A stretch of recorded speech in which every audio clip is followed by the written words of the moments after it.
BNP acting chairman Tariq Rahman has urged the country people to remain united to rebuild Bangladesh. He made the appeal while addressing finale of Shahid Zia football tournament in Lalmonirhat in the afternoon. The top BNP leader said the people of the country ousted the fascist Sheikh Hasina through forming unity. Now time has come to reconstruct the nation through forming unity to thwart all conspiracies.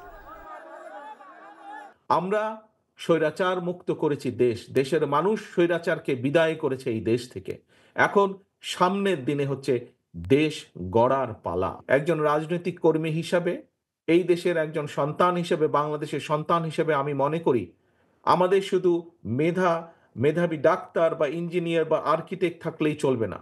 আগামী দিনে আমাদেরকে অবশ্যই মেধাবী অর্থাৎ professional খেলোয়াড় তৈরি করতে হবে, যা তৈরি করতে হবে আমাদের ভবিষ্যৎ প্রজন্ম তাদের ভেতর থেকে।